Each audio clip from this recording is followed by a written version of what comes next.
Ben Turner, Deb, is a 27-year-old adventurer who will soon be attempting to travel from Peru to Sydney, non-stop, in a rowboat without any help.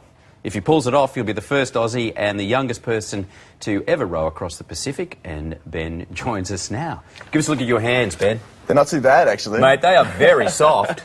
Mate, you look like you haven't done a day's work with those hands. How are you going to handle this big marathon? It's going to be tough.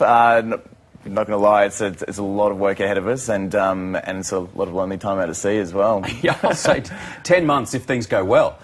So tell us what the loose plan is. You leave from Lima in Peru. That's correct. I rowed for 10 months, solo, non-stop and unassisted, all the way across to, well, aiming for Sydney at the end of the day. So it's quite a long way. It ends up being about 17,000 kilometres. Obvious question, why? It all started with one person. His name's Mo Brown, and he's a friend of mine that has cystic fibrosis. And it came down to just wanting to help out with cystic fibrosis a little bit more, raise as much awareness as we can, and at the end of the day to try and raise $1 million for them. All right, so it's a powerful reason to do it. What is the reality of this type of journey? Because it sounds dangerous. It'd be something you could physically prepare for, but mentally, how do you set yourself? Mentally is more so than anything. It's been 2.5 years now of just preparing for it, so I've had a long time to actually get used to the idea of being by myself out at sea for so long.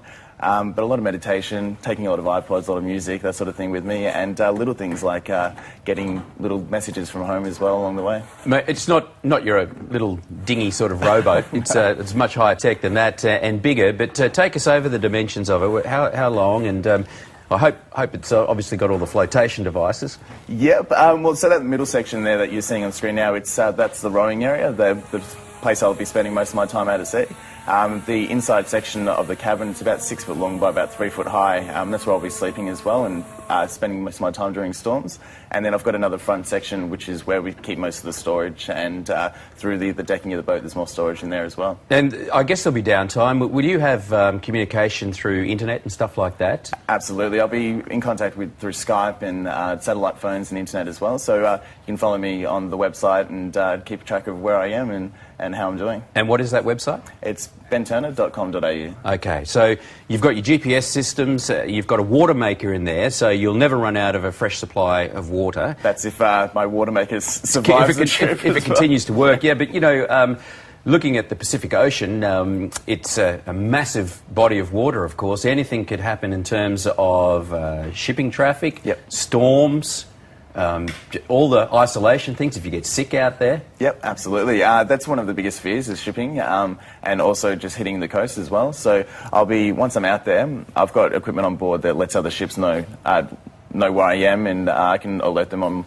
the VHF as well. And then, yeah, it's just a matter of sort of steering clear of all that and steering clear of all the islands and getting to Australia safely. And hopefully hitting Sydney, but I guess anywhere in Australia would do, huh? Yeah, anywhere in Australia would do. I'm from Melbourne originally, so Sydney's a great place, and I think it would be really spectacular to come in there and see the Sydney Opera House and the bridge and everything. I'm sure there'll be lots of trials on the way, but an amazing feeling to look back at a map of the world, Pacific Ocean, yep, I rowed it. It's a good story to tell the grandkids, right? It is a very, very good story. And who are you leaving behind, mate? Anyone particularly anxious about your journey? Oh, just my mum. Yeah. Yeah.